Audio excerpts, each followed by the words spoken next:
Consumers, we can vote with our dollars and support regenerative producers. Start small, plant a cover crop, fence a pasture, try rotational grazing, observe and adapt. Cover the soil, minimize disturbance, maximize diversity, integrate livestock, maintain living routes. Every step improves your land, your profitability, and your legacy.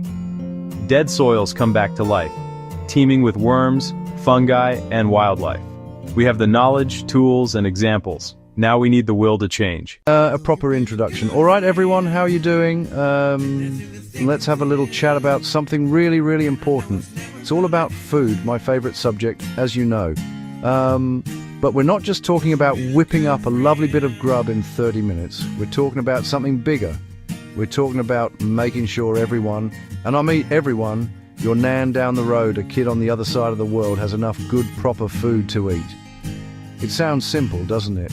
But blimey, it's a massive puzzle we've got to solve together. So, let's get stuck in and figure this out. Think about your dinner last night. Was it tasty? Did you have enough? Now, imagine going to bed with a rumbling tummy. Not because you're on a diet, but because there was simply nothing in the cupboards. That's the reality for millions of people. And honestly, it's just not right. We live on a planet that grows more than enough food to feed every single person. So the problem isn't about not having enough food. The problem is about how we share it. It's about fairness, or the lack of it. This isn't just about charity, it's about building a better, stronger world for our kids. Over the next few pages, we're going to break it all down. No confusing jargon, no complicated stuff. We'll look at what this idea of fair food for all really means, the hard facts, the places where things are going wrong, the reasons behind it all. It can be a bit of a tough topic, I won't lie, but it's one we need to face head on. Because once we understand the problem, we can start finding the solutions. And trust me, there are solutions, and they are simpler than you might think. So grab a cuppa, get comfy, and let's talk.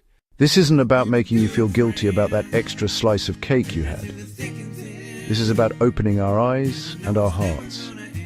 It's about understanding that the food on our plates is connected to the health of our communities, the happiness of people everywhere.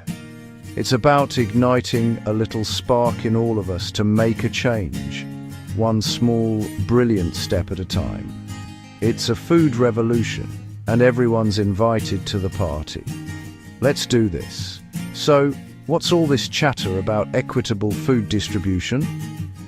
Let's strip it back. It sounds a bit posh, but all it really means is making sure everyone has a fair chance to get the good food they need to be healthy and happy. It's not about giving everyone the exact same plate of food. Your mate Bob might love a curry while you fancy a lovely pasta.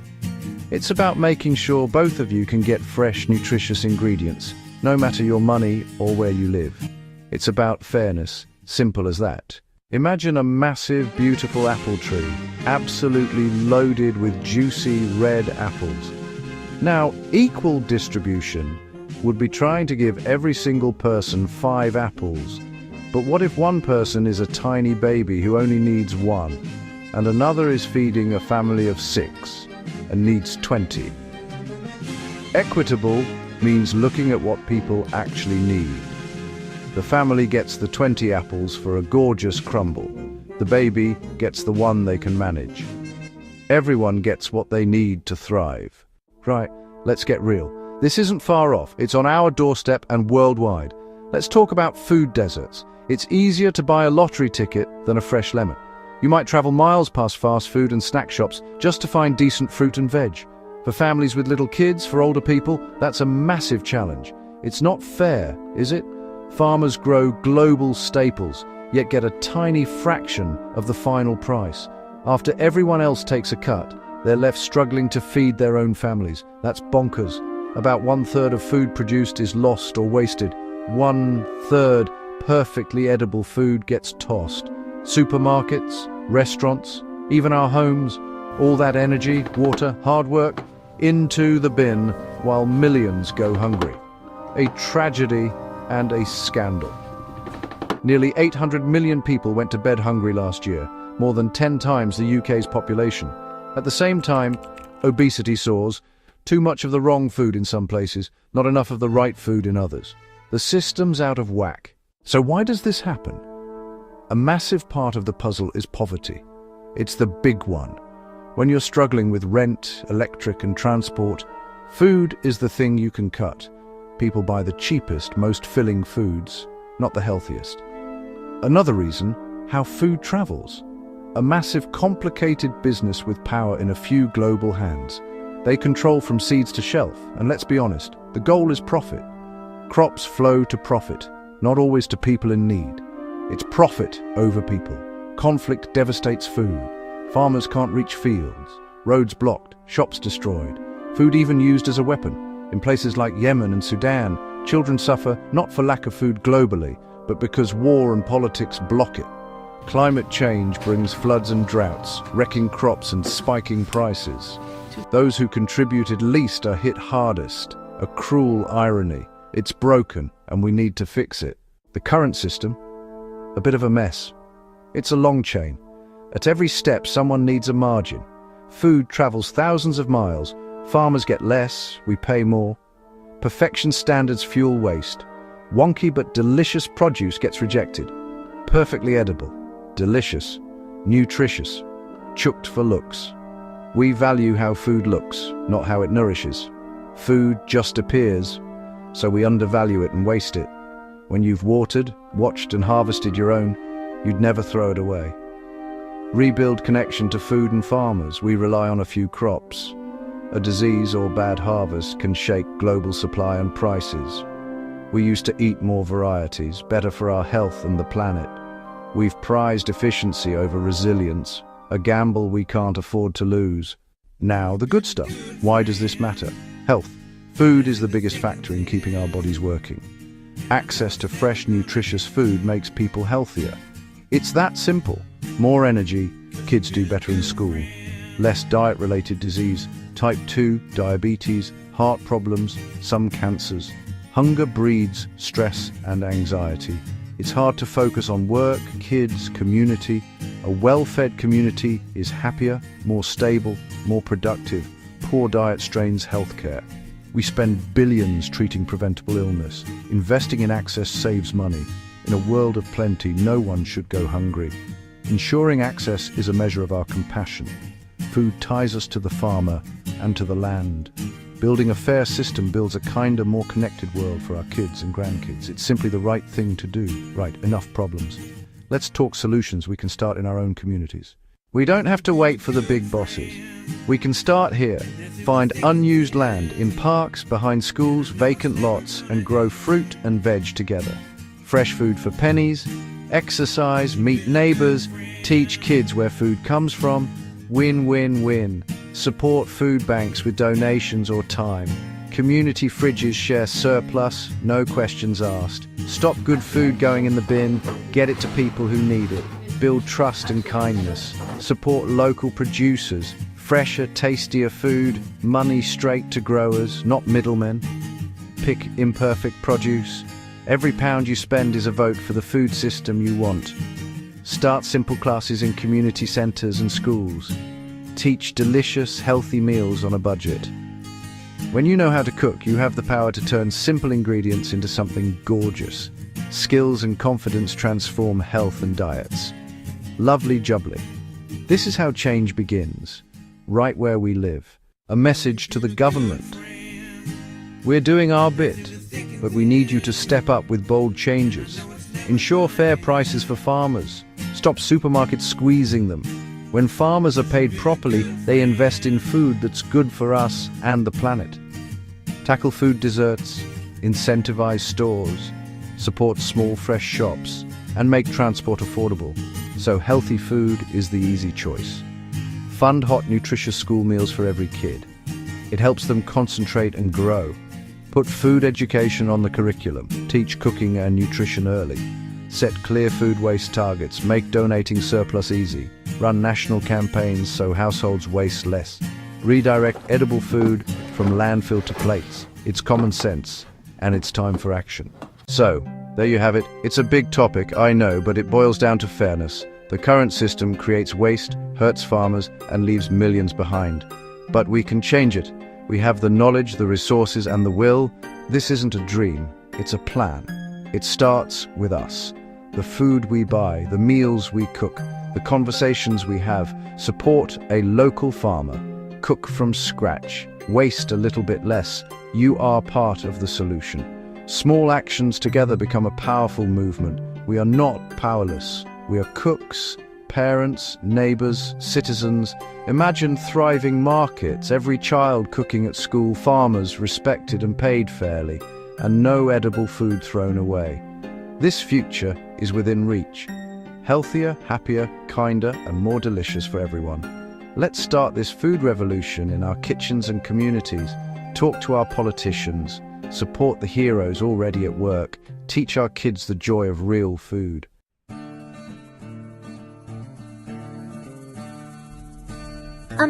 Hello, I'm Rania, and I dream of a world where everyone has enough to eat, you know?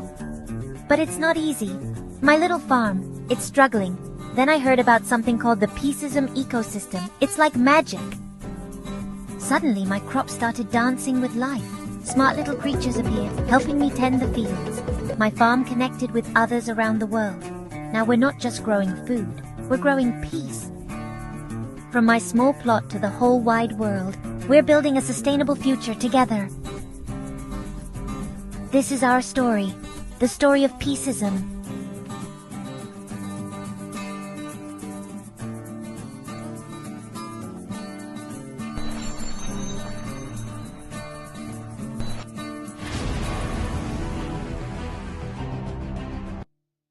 Right then, let's get stuck in. When we talk about equitable food distribution, what are we really on about? It sounds a bit posh, a bit complicated, but it's actually dead simple. It means everyone, and I mean everyone, gets a fair shot at having enough good, nutritious food to eat. Every single day. It doesn't matter if you live in a massive city or a tiny village. It doesn't matter if you're rich or poor. It means your postcode or your bank balance shouldn't decide whether you get to eat a proper, lovely meal. It's about fairness. Simple as that. It's about making sure that the amazing food we grow on this planet actually reaches the people who need it. So, what's the current situation? Honestly, it's a bit of a dog's dinner. Our modern food system is a marvel in many ways. We can get strawberries in winter, spices from the other side of the world. But look under the bonnet and you'll see some serious problems. The biggest issue is a massive disconnect. We produce more than enough food to feed every single person on the planet, yet hundreds of millions go to bed hungry every night.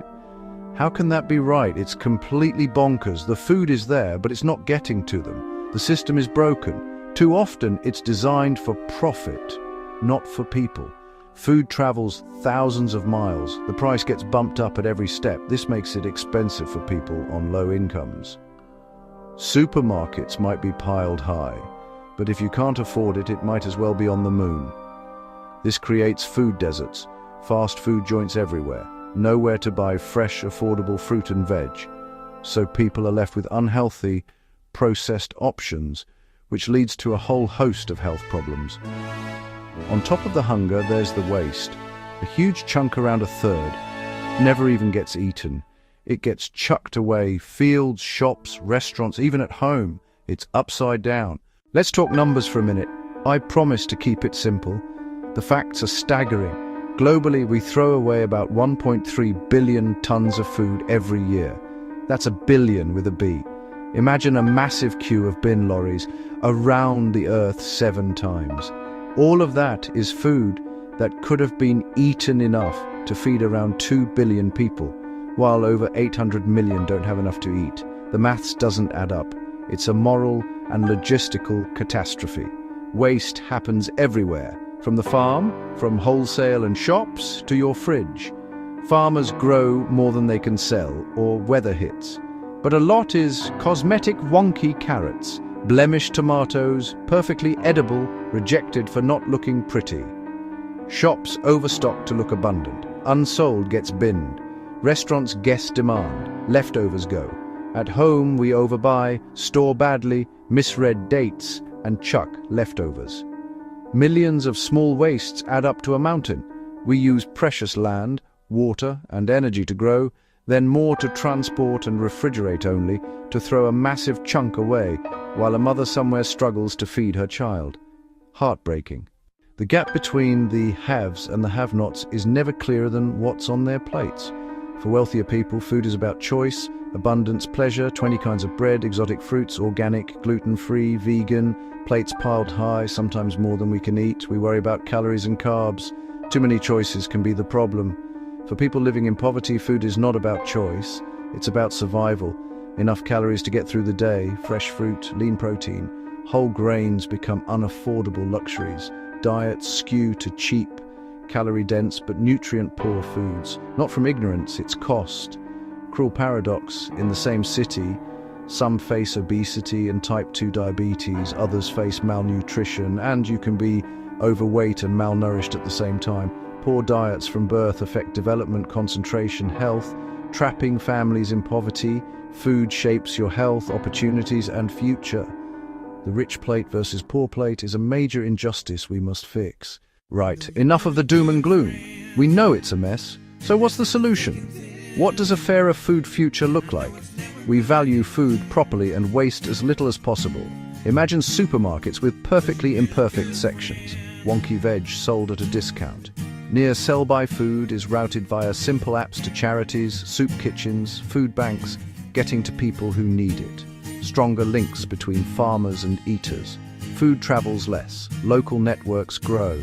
Support small-scale farmers, diversify crops, sell directly to communities, farmers markets, CSA shares, local shops, fairer prices for farmers, fresher, more nutritious food for us. Education is massive. Teach where food comes from, how to grow it, and how to cook simple, healthy meals. Every school, a garden and a teaching kitchen. Kids connect to food and waste less. A fair system makes healthy food easy and affordable.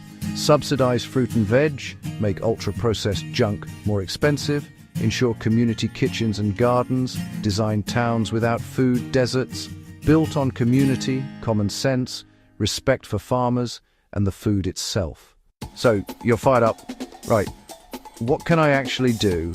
It can feel massive, but small actions add up. Start at home. Stop wasting food. Plan meals. Write a list. Buy only what you need. Get friendly with your freezer. It's your best mate. Half a loaf, whiz breadcrumbs, freeze. Soft bananas, banana bread.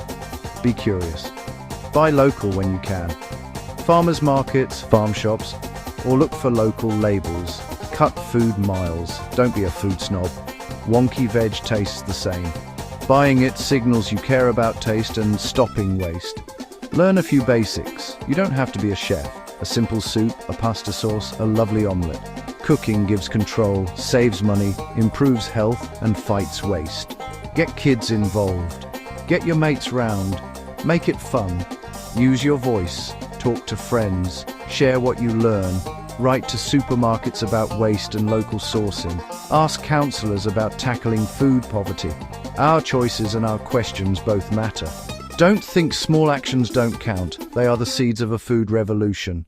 While individual actions are brilliant, the real magic happens when we come together. Community gardens turn neglected patches, parks, churchyards, estates into places to grow food. Young hands in soil, older hands guiding. People learn, share the harvest, and fresh food becomes accessible to everyone. Food clubs, pantries differ from food banks. Members pay a small fee for a bag of fresh and cupboard food, often $15–20 in value, sourced from surplus. It builds dignity, budgeting, and reduces stigma. Community kitchens teach basic skills, budget planning, cooking with surplus, batch cooking for the week, shared meals that tackle isolation as well as hunger. Partner with local farms for veg box schemes, collect surplus from shops and restaurants, organize gleaning to collect produce left in fields. Communities can plug gaps and create local solutions to a global problem. It's neighbors helping neighbors, and that is incredibly powerful. Fixing our food system benefits everything. Access to affordable, nutritious food means fewer cases of malnutrition, obesity, and diet-related disease. Less pressure on the NHS. Kids concentrate, learn, and reach their potential. Supporting local farmers and producers keeps money in the community, creates jobs, supports families, and builds resilience. Money goes to the people who grow and make our food, not distant corporations. Today's production and waste harm soil, water, and climate. Landfilled food releases methane. A fairer, more local, less wasteful system means less pollution, healthier soil, more biodiversity, and a smaller carbon footprint. Food connects us. Sharing, cooking, and growing together break down barriers, strengthen the social fabric, and reduce loneliness. A right to good food builds kindness, dignity, and justice. It makes our world a better, more compassionate place to live. So, there you have it. The food system is complex, but the solutions are simple and full of hope. Not an impossible dream, just common sense changes that transform the world. We already grow enough, the food is there. The knowledge and passion are there. We need to connect the dots for fairness, not just profit. Power isn't only with governments or big companies, it's in our hands too. Every time you buy a wonky carrot, cook from scratch, or turn leftovers into something delicious, you cast a vote for a better food future and become part of the solution. When a garden starts or surplus is shared, we build fairness from the ground up. Small sparks light a massive fire of change, a ripple through our communities. We're on the cusp of a food revolution. People are asking where food comes from and demanding better. The energy is building. Let's grab it with both hands. Be bold, be creative, and work together. Teach kids, lobby politicians, support local food heroes, make some noise for people and planet. A future where no child goes to bed hungry, no farmer is forced into poverty, and good food is a right for everyone. Let's roll up our sleeves, get our hands dirty, and get cooking for change. Come on, let's do this.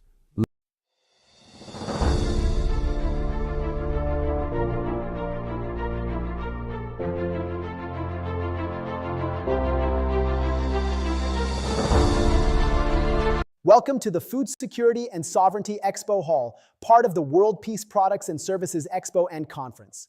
I am delighted to guide you through this immersive experience where innovation, technology, and sustainability come together to address one of humanity's most pressing challenges: how to feed the world fairly and responsibly. Food is more than just nourishment. It is the foundation of peace, health, and resilience. When communities have secure access to healthy food, they thrive. When they do not, conflict, inequality, and suffering emerge. That is why food security and sovereignty stand at the heart of the peaceism ecosystem. Today, we will explore three powerful dimensions: regenerative agriculture, farming practices that restore soil, water, and biodiversity while creating meaningful livelihoods; smart farming technology, digital tools like drones, sensors, and data platforms that make agriculture more efficient, climate-friendly, and resilient; equitable food distribution, systems that ensure fairness, giving small farmers access to markets and making nutritious food available to all, not just the privileged few. Welcome to Booth 1, Regenerative Agriculture. This is where we look at how farming can not only feed people, but also heal the earth. Traditional agriculture, especially industrial monocropping, has taken a heavy toll on our planet. Soil erosion, water depletion, and loss of biodiversity are just some of the consequences. But regenerative agriculture is different. It's based on the idea that farms can function like living ecosystems, restoring balance, capturing carbon, and creating livelihoods that last for generations. Let's look at some of the key practices that make regenerative farming so powerful. First, cover cropping and composting. Instead of leaving fields bare after harvest, farmers plant cover crops, plants like legumes, clover, or rye that enrich the soil naturally. These plants add organic matter, fix nitrogen, and prevent erosion. When combined with composting, farmers recycle waste back into the soil, turning farms into self-renewing systems. The result? Healthier soil, less dependence on synthetic fertilizers, and greater resilience to droughts and floods. Second, agroforestry. This approach integrates trees into farming systems. Imagine rows of fruit or nut trees planted alongside food crops or pasture land. The trees provide shade, improve soil moisture, capture carbon, and create habitats for birds and pollinators. Farmers gain multiple income streams, from timber, fruits, or nuts, while reducing risk and improving sustainability. Agroforestry brings back diversity to landscapes that industrial farming made uniform. Third, circular farming systems. This means designing farms where every output becomes an input. Animal manure fertilizes crops. Crop residues feed animals. Water is recycled. Nothing is wasted. These closed-loop systems mimic nature itself, where every part plays a role in sustaining the whole. Circular farming reduces costs, lowers emissions, and builds resilience against climate shocks. To see how this works in practice, let's explore a real-world example. For decades, cocoa farming was linked to deforestation and soil degradation. But in recent years, Brazilian farmers adopting regenerative methods have turned this around. They began integrating cocoa trees into agroforestry systems alongside native species. This restored local biodiversity, improved soil fertility, and revived wildlife habitats. At the same time, it created thousands of rural jobs, ensuring families could stay on their land with stable incomes. These farms didn't just produce cocoa beans, they rebuilt communities, ecosystems, and hope. And this is not limited to Brazil. Similar regenerative models are now thriving in Africa, Asia, and North America. Farmers are proving that with the right practices, agriculture can become a solution to climate change rather than a cause. Now imagine this at scale. Millions of farmers worldwide adopting regenerative practices, supported by technology, policy, and consumer demand. We could capture billions of tons of carbon from the atmosphere, restore degraded lands, and create jobs in the process. Regenerative agriculture is more than a farming method. It's a philosophy. It asks us to see the land not as a resource to exploit, but as a partner to nurture. By working with nature instead of against it, we create abundance that is shared fairly, sustainably, and peacefully. If regenerative agriculture is about healing the land, then smart farming is about harnessing the power of technology to make farming more precise, efficient, and sustainable. It's about growing more food with fewer resources, and doing so in a way that reduces waste and protects the planet. Let's explore the innovations driving this revolution. First, AI-powered drones. Imagine drones flying over fields, scanning every plant in real time. Their cameras and sensors detect signs of disease, pest outbreaks, or nutrient deficiencies that the human eye might miss.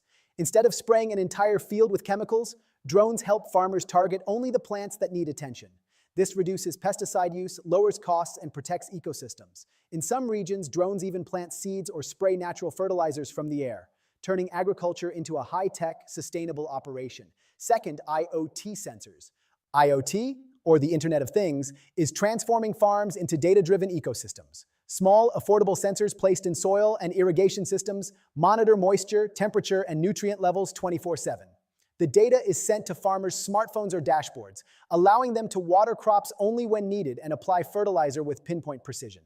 This not only saves water, but also reduces runoff that pollutes rivers and lakes. In regions where droughts are becoming more frequent, IoT sensors are a lifeline for food security. Third, blockchain for transparency. Food today travels long distances, from farms to supermarkets to our plates. But how do we know where it came from, or whether it was produced sustainably? Blockchain technology provides a solution. By recording every step of a product's journey in a secure, unchangeable ledger, blockchain ensures farm-to-table transparency. Consumers can scan a code on a package and instantly learn which farm grew their produce, how it was harvested, and whether fair trade or organic practices were followed. This builds trust, empowers ethical choices, and rewards farmers who do things right. Now let's take a closer look at a real-world success story. Case study, the Netherlands. The Netherlands is one of the world's smallest countries by land, yet it has become the second largest exporter of food, right behind the United States. How? By embracing smart farming technologies. Dutch vertical farms powered by AI grow vegetables under controlled indoor conditions, stacked in layers that rise like skyscrapers. These systems use LED lighting, climate controls, and hydroponics to produce food year-round, regardless of weather. The results are astonishing. 10 times more yield per square meter, using 90% less water than traditional farming. And because the farms are often located near cities, transportation emissions are also drastically reduced. This isn't science fiction. It's happening right now. From AI algorithms predicting crop yields, to robots harvesting lettuce, to satellites monitoring global food supplies, smart farming is rewriting the future of agriculture. The benefits are clear. More food to feed a growing population. Less waste of water, fertilizer, and energy.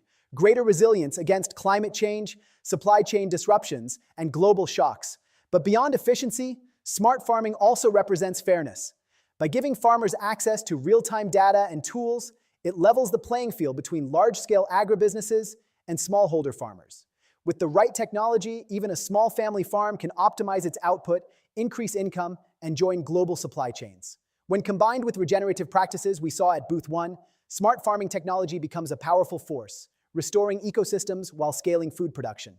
Together, these approaches bring us closer to a future where no one goes hungry and farming becomes a driver of peace, prosperity, and sustainability. When we talk about food security, the challenge isn't always producing enough food. In fact, the world already produces more than enough to feed every person on the planet.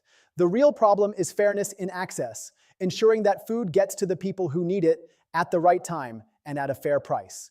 Every year, nearly 1/3 of all food produced globally is wasted. At the same time, hundreds of millions of people go hungry. This mismatch isn't a question of scarcity. It's about broken systems of distribution. Equitable food distribution focuses on closing this gap so that abundance is shared rather than lost. Let's look at some of the solutions making a real difference. First, digital food banks. Traditional food banks have been vital in serving communities in need, but they often face logistical challenges like storage, transportation, and mismatched supply and demand. Digital food banks change the game by using technology to link surplus food directly with communities who need it. Imagine a restaurant, supermarket, or farm with extra stock. Instead of going to waste, the surplus is logged into a digital platform, and within hours, it can be matched with local charities, schools, or households.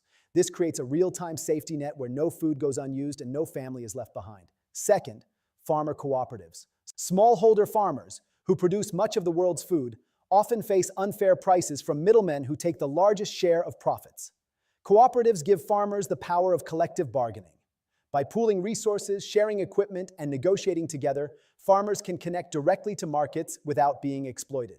This means higher incomes, fairer trade, and stronger rural economies. Cooperatives also provide training, access to finance, and resilience against shocks like climate change or price fluctuations. Third, mobile-based platforms for fair payments. In many rural areas, farmers and vendors still rely on cash transactions that are slow, insecure, and often unfair. Mobile-based platforms are changing that. With just a simple phone, farmers can check market prices, receive digital payments instantly, and access microloans for seeds or equipment. This transparency prevents exploitation, builds trust, and ensures that farmers are rewarded fairly for their hard work. These platforms also allow buyers and sellers to connect directly, reducing unnecessary intermediaries and lowering costs for consumers. Case study, Rwanda's eSoko platform. Rwanda provides a powerful example of how digital tools can transform food distribution. The government launched eSoko, a mobile platform that allows farmers to check market prices in real time and sell directly to buyers. Before eSoko, farmers often had to accept whatever price middlemen offered, without knowing the true value of their crops. Now, with access to accurate data and digital payments, farmers have more control, higher incomes, and greater stability. At the same time, consumers benefit from lower prices and fresher produce. Waste is reduced, and fairness is increased. The story of eSoko reminds us that equitable food distribution is not just about technology, it's about dignity. When farmers are paid fairly, they can send their children to school, invest in their communities, and break cycles of poverty. When consumers have reliable access to affordable, nutritious food, entire societies become healthier and more resilient. Imagine scaling these solutions worldwide. Digital food banks connecting surplus in New York or Dhaka with families in need. Cooperatives across Africa and Asia giving small farmers the same market power as industrial producers. Mobile payment systems ensuring that no farmer, no matter how remote, is left behind. Equitable food distribution means fairness, opportunity, and peace. It ensures that food, the most basic human need, is treated not as a privilege, but as a universal right. And it reminds us that solving hunger is not about producing more, but about sharing better. Now that we've explored the big picture, let's look at 3 smart farming innovations in action. Real solutions that are already changing the way food is produced and distributed. First, drone monitoring. Imagine standing at the edge of a large cornfield. Traditionally, a farmer might walk rows for hours, trying to spot signs of pests or disease, often missing small but critical problems until it was too late. Today, AI-powered drones can scan entire fields in minutes. Their high-resolution cameras and infrared sensors detect patterns invisible to the human eye. A patch of yellowing leaves, an unusual heat signature, or the early traces of insect damage. The data is analyzed instantly, generating a detailed map of problem areas. Instead of spraying chemicals across the whole field, farmers can now target only the affected zones. This saves money, protects the soil, and drastically reduces pesticide use. It's not just efficiency, it's a leap forward for sustainability and human health. Second, vertical hydroponics. Picture walking into an apartment building in the heart of a busy city. And instead of a dusty storage room, you find a vertical hydroponic farm. Rows of leafy greens, herbs, and tomatoes are stacked floor to ceiling, growing without soil, using only nutrient-rich water and LED lighting. AI systems control temperature, humidity, and light cycles to optimize growth 24/7. Residents harvest fresh produce right where they live, reducing the need for long supply chains. This model, already flourishing in places like Singapore and New York, produces 10 times more food per square meter while using 90% less water. For crowded urban centers, vertical hydroponics offers food security without expanding farmland, proving that cities themselves can become sources of fresh, sustainable food. Third, the traceability app. Have you ever wondered where your food really comes from? With a simple smartphone app, consumers can now scan a QR code on a package of rice, fruit, or coffee and immediately see its full journey, from the farm where it was grown, to the trucks and warehouses it passed through, to the supermarket shelf. The app also reveals critical data, the carbon footprint of production, whether fair trade standards were met, and exactly how much the farmer earned. This transparency empowers consumers to make ethical choices while rewarding farmers who adopt sustainable practices. It turns every purchase into a vote for a fairer and greener food system. Together, these three demos, drone monitoring, vertical hydroponics, and traceability apps, show us something powerful. They prove that sustainable food systems are not dreams for the distant future. They are working today. Farmers are using them. Cities are adopting them. Consumers are benefiting from them. The challenge now is scale. How do we bring these tools to every community, every farm, and every table? That is the work of innovation, collaboration, and policy. But the path is clear. With technology as our ally, we can grow smarter, waste less, and share more fairly. Smart farming is not just about feeding more people. It's about creating systems that are transparent, just, and resilient.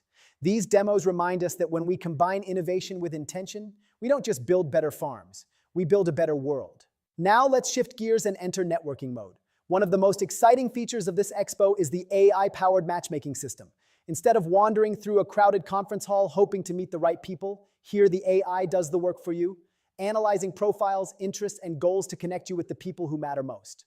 Here's how it works. First, investors are matched with startups. If you're an investor, the system identifies early-stage companies in sustainable agriculture, food technology, or supply chain solutions that align with your focus. You'll see not just a company name, but also key metrics, their stage of development, funding needs, and potential impact. This way, instead of sifting through dozens of random pitches, you're instantly connected with founders who are relevant to your portfolio and values. For startups, this means access to funding opportunities that would otherwise take months of introductions to secure. Second, farmers and policymakers are matched with regional innovators. Farmers may be searching for new irrigation systems, drought-resistant seeds, or low-cost distribution tools. Policymakers may be looking for proven models to scale within their regions. The matchmaking engine scans these needs and connects them directly to innovators offering the right solutions. For example, a farmer in Kenya might be paired with a startup from India specializing in solar-powered cold storage. A policymaker in Latin America could be connected with a cooperative model from Africa that has already transformed rural livelihoods. This matchmaking isn't just networking. It's about practical knowledge transfer that saves time and accelerates impact. Third, NGOs are matched with food distribution projects. Nonprofits often struggle to find credible partners on the ground, while grassroots projects need visibility and support. The AI system bridges this gap. NGOs focused on hunger relief, nutrition, or climate action are connected with food banks, cooperatives, or tech-enabled platforms that align with their mission. This ensures that resources, funding, and expertise are directed to initiatives with proven community value. For grassroots projects, it's a chance to scale beyond local boundaries and gain global allies. Now here's where you come in. Take a moment to check your matchmaking chat panel. Inside, you'll see a list of suggested partners. Not randomly chosen, but carefully curated by the AI based on your profile, preferences, and goals. Maybe you're an investor matched with a regenerative farming startup that's already piloting in 2 countries. Maybe you're a farmer linked to a policy team that can unlock subsidies for your sustainable practices. Maybe you're an NGO leader now connected to a blockchain platform ensuring food traceability in rural markets. This is your opportunity. Introduce yourself. Share what you're working on. Ask questions. Explore possibilities. Remember, collaboration is at the heart of the Peaceism ecosystem. No single organization can solve food security, climate resilience, or equitable distribution alone. But together, through smart matchmaking, we can accelerate solutions and create partnerships that last far beyond today's event. So go ahead, open your chat, see who you're connected with, and take the first step toward collaboration. Your next partner, funder, or ally may be just one message away. Thank you for joining us in the Food Security and Sovereignty Expo Hall, part of the World Peace Products and Services Expo and Conference. Over the past session, we've explored how farming, technology, and fairness can come together to nourish people and heal our planet. We began with regenerative agriculture, where farmers are not just producing food, but restoring ecosystems and creating resilient livelihoods. We then saw the rise of smart farming technologies, from AI-powered drones to vertical hydroponics, proving that innovation can help us grow more food while using fewer resources. And finally, we explored equitable food distribution systems, where digital food banks, farmer cooperatives, and mobile payment platforms ensure that food and opportunity reach those who need it most. Together, these approaches paint a powerful picture, a world where food is not just abundant but accessible. A world where farmers are fairly rewarded, where cities become sources of fresh produce, and where no family has to go hungry while food goes to waste. But this is just the beginning. Food security is not a single innovation or a single project. It is a movement. It is about reimagining agriculture as a system rooted in sustainability, sovereignty, and peace. It's about shifting from extraction to regeneration, from inequality to fairness, from waste to wisdom. And here's the most important part. You are part of this story. Whether you are a farmer, policymaker, entrepreneur, investor, or activist, your actions matter. The conversations you start today, the partnerships you build, and the choices you make can ripple out to impact entire communities and generations to come. As we move into the next session of the Peaceism ecosystem, let's carry forward the insights we've gathered here. Let's remember that food security is not just about what we eat, it's about who we are, how we live, and the kind of future we want to create. So stay tuned.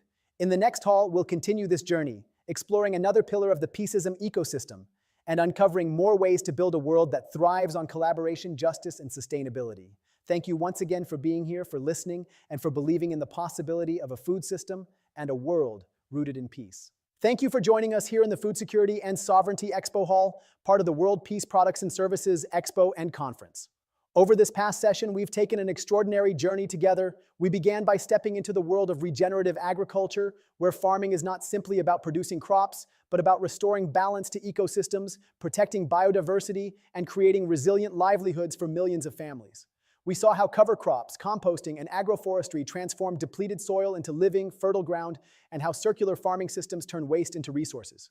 We learned that agriculture, when practiced regeneratively, is not a problem to be solved, but a solution to some of humanity's greatest challenges. From there, we entered the realm of smart farming technologies, where innovation meets sustainability. We witnessed AI-powered drones scanning fields in real time to detect problems before they spread, IoT sensors giving farmers the gift of precision in water and fertilizer use, and vertical hydroponics transforming city rooftops and apartments into abundant food sources.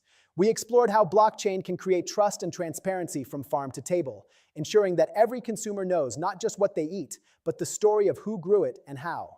The message is clear. Technology, when used wisely, allows us to grow more food with fewer resources, and in doing so, it empowers both farmers and consumers. And finally, we turned our attention to equitable food distribution, a reminder that producing food is only half the challenge. The other half is ensuring fairness, dignity, and access. We looked at digital food banks that redirect surplus to families in need, farmer cooperatives that protect smallholders from exploitation, and mobile-based platforms that ensure farmers are paid fairly and promptly for their labor. We saw how Rwanda's eSoko platform has empowered farmers to sell directly via mobile phones, boosting incomes while cutting waste. These models remind us that hunger does not exist because of scarcity. It exists because of inequality. By addressing access, we take a crucial step toward justice. Together, these three approaches, regeneration, innovation, and fairness, paint a compelling and hopeful picture. A world where food is not only abundant, but also accessible. A world where farmers are rewarded justly, not exploited. A world where cities and villages alike become centers of food production. A world where no child goes hungry while food rots in warehouses or landfills. But this, my friends, is only the beginning. Food security is not one innovation, not one program, not one project. It is a movement. It is a commitment to reimagine the way we think about agriculture and food, from something that extracts, depletes, and divides into something that regenerates, sustains, and unites. It is about shifting our systems from extraction to regeneration, from inequality to fairness, and from waste to wisdom. And here's the most important truth of all. You are part of this story. Whether you are a farmer nurturing the land, A policymaker designing systems, an entrepreneur building technology, an investor funding bold ideas, or an activist raising your voice, your role matters. Your decisions matter. The conversations you start today, the partnerships you form during this event, and the choices you make in your daily lives can ripple outward, shaping not only the future of food, but the future of peace and sustainability itself. Every action counts. A farmer choosing regenerative practices, a startup designing smarter tools, a policymaker opening markets to fair trade, a consumer scanning a label and choosing food that honors both people and planet. Each of these actions may seem small on its own, but together they add up to transformation. As we transition now into the next session of the Peaceism ecosystem, let's carry these insights forward. Let's not see food security as an isolated issue, but as the foundation of human dignity, health, and peace. Let's remember that food is never just about calories or crops. It is about culture, community, and the very values we hold as humanity. The next pillar we'll explore will build on this momentum, showing us new pathways to collaboration, resilience, and justice. I invite you to stay with us, to keep your hearts open and your minds engaged, because each hall adds another piece to the mosaic of a sustainable, peaceful world. So as we close this Food Security and Sovereignty Hall, let's take with us a renewed sense of possibility. Let's commit to systems that nourish people, protect the planet, and promote peace. Thank you once again for being here, for listening deeply, and for believing in the power of a food system and a world rooted in sustainability, sovereignty, and peace. Together, let's keep building that future.